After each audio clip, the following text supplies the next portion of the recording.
Hello and welcome to Exclusive Conversations with me, Dudu Setloboko. Now today I got the opportunity to sit down with Lerato Malapo, well known as Lira. Lira is a South African singer born in Davidton. Welcome to the show. Thank you. Alright, so first question, who is Lira? I'm a singer, songwriter, and actress and model and entrepreneur in the music industry. Okay. Now, I know that you've worked with quite a lot of brands. Can you please tell me the relationship that you have with these brands? At the moment, I'm working with Bobby Brown as their first brand influencer for South Africa. And then I'm the global brand ambassador, or campaign ambassador rather, for Johnny Walker for the Walk with Joy campaign. With Bobby Brown, I think the exciting thing is that I love makeup. Yeah. And, you know, the brand coming into the country, I guess I'm a bridge between them and South African women of color. Yeah.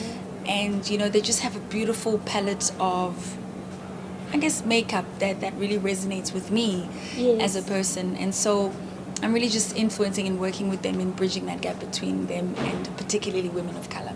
Beautiful. And then with Johnny Walker, it's really a campaign that is aligned to my values. I believe in living your life passionately and with joy. Yes. And so being picked to be a brand ambassador for that was incredible, just because it's in alignment with my values. Okay, that's beautiful. So can you please tell me, from all the performances that you've done, which one stands out for you? It's been 13 years in the making, so it's difficult to choose one. But I would guess one of the highlights would have been the 2010 World Cup, performing, at the opening concert. There were 1 billion people watching, and I think that was the biggest audience I've ever had. And also being on stage with Hugh Masekela, and just like such a big momentous occasion was a big deal. But I've also performed for South Africa's first black president, Nelson Mandela, as well as Barack Obama, who is America's first black president. So those are very historical performances for me, which are very big. But I think nothing beats performing for my fans here in South Africa in any environment. Okay, that is absolutely amazing. So I want to know, can you please tell me about your experience working with The Voice?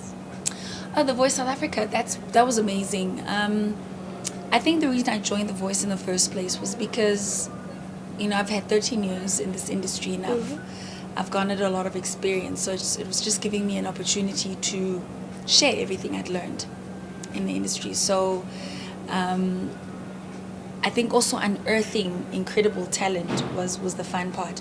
But for me, the key was just teaching them everything I've learned in the industry and how to make it a success. And for me, it's again about, in the competition, I was stressing one's mindset around approaching what we do. Your state of mind really, really does determine your altitude in this game. Yes. So, I'm actually performing with one of my teammates tomorrow night at Baseline, so I'm excited. And I've performed with Jeremy as well. The one I'm performing with tomorrow is Zoe Modiga, of course. Okay. And I've performed already 2 shows with Jeremy Olivier. Yes. So for me, it's really just, giving them as much opportunity as I can. Okay. Now I want to know, what was going through your mind when you wrote the song Let There Be Light? Let There Be Light is the first single of my current album, my 6th studio album, Born Free. And when I was working on the entire album, I was exploring the idea of freedom. Freedom not only as a concept, not only as a political state of being, but for me it was a mental state of being. So with Let There Be Light, I think there are so many things, there's so much darkness, there's so much sadness, there's so many problems in the world. And if you focus on that, that's all you're going to experience. So in the idea of Let There Be Light, I'm just saying there are a lot of good things happening, and if you don't find any, then you become the light. I think that's a great premise for the album, is to say we can be the light. My favorite phrase, quote, is from Mahatma Gandhi: "Be the change you want to see in the world." Yes. And Let There Be Light really plays on that instead of complaining about how dark it is, how about choosing to be the light? Thank you. Yeah. All right. So if there were 3 people you would like to invite for dinner, who would those 3 people be? First off would be Nelson Mandela. Why? I've always wanted to pick his brain. I can imagine the difficulty that they experienced as young people growing up in South Africa at that time, with the political climate and just not feeling free as a people. And what kind of mindset it takes to create the courage, to do the things that they did. I learned a lot from Nelson Mandela, from his books. There was a time when he engaged us as young musicians in the country to say, we hold a very important space as musicians, that we influence young people and their perceptions of life, and that we should use the platform responsibly. And I took that to heart, so the kind of artist I've become is really, to a large degree, being influenced by that. But there's so many things that I'd like to pick his brain on. Second would be Oprah Winfrey. Absolutely love her. I've actually had dinner with her, but not personally. Wow. So it would be a dinner with like a few people, and she'd come over, and say hi, and ask how we're doing. And I've had a conversation with her, about a 5-10 minute conversation after I performed at her school. And she said such profound things to me that she really is one of my favorite people. And I think I'm inspired by the fact that she's a human being just like you and I, but she made very specific choices that resulted in the Oprah that we now know today. So I guess I also want to pick her brain. The people I want to sit down with, I just want to pick their brain. Literally, I just want to know the mechanism of their thinking. Because for me, I found that your state of mind has everything to do with how your life turns out. Yes, true. And thirdly, it would be Richard Branson. An amazing business person, an incredible entrepreneur, an incredible leader, an incredible thinker. And for the same reason, I'd want to just pick his brain. Okay. Yeah. So what would you say to anyone, young, old, to those people that want to be in the music industry? What can you say to them? You need a lot of courage. You need to work hard on your craft to make it the best that it can be. Talent alone is not enough. Everyone's talented, but few people are exceptional. And what brings that about is the willingness to sharpen the seed or the talent that you've been given to make it the best version that you possibly can. And then secondly is to have a vision for yourself. You have to have some kind of vision. You have to have an idea of, this is the kind of artist I want to be, this is the kind of impact I want to be, this is how I want to live, this is how I want to be remembered. Because when you have a vision, it determines, it gives you, it helps you navigate your path in this industry. In other words, there'll be lots of opportunities that come to you, but how you choose what is right for you will be based upon your vision. Yes. So you will be able to know what is best for you based on your vision. And then be flexible, be willing to actually roll up your sleeves and work hard. Everybody wants to be a superstar, but it's actually a lot of hard work. You need a good dose of madness. You've got to be a little crazy. You've got to think outside the box, and you've got to love it. So Lira, what's your perception on the 90% quota?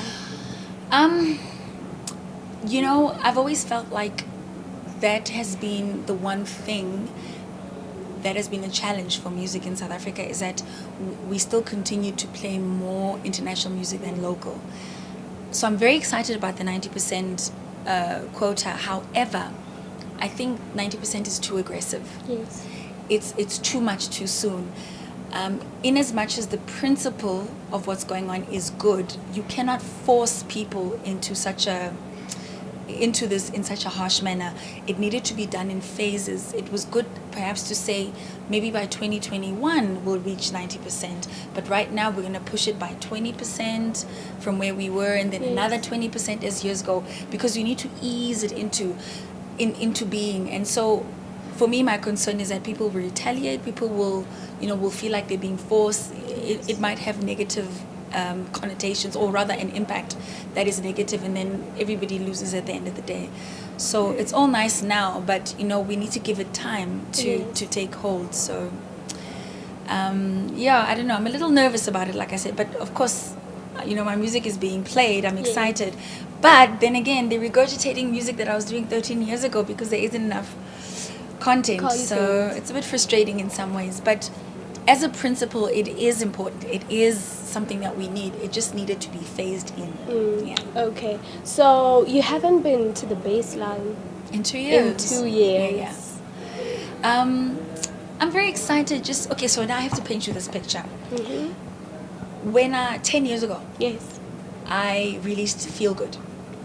And the first time I performed it live, besides on TV, in a live venue, was actually at the baseline. Wow. So I felt like I broke Feel Good at the baseline. And Feel Good is my biggest single to date.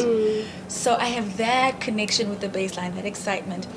And I mean, I've gone back to that venue several times. I remember with my first album in 2013. No, I'm sorry, 2003 even. My All in My Love album, I performed. I was an opening act for Lenny Williams, old school soul R&B artist. So that was my first time performing at the baseline. And then I launched Feel Good there, and then I returned and had plenty shows there. But rightfully so, I haven't been there in 2 years. And I guess I'd moved on to performing in arenas and much bigger venues. But it's always good to go back to your roots. It's got a vibe. It's got a different kind of urban vibe, baseline. So I'm just looking forward to being in that space again. I'm actually intending to turn up, like proper. We're gonna have a proper turn up. We're gonna have a proper turn up. So I'm very excited. Thank you very much for joining us. It's such a pleasure. Hopefully we'll see you guys there. Yes, it was absolutely fantastic having Lira on the show today. So from me, Dudu Sitlaboko, till we meet again next time, goodbye and God bless.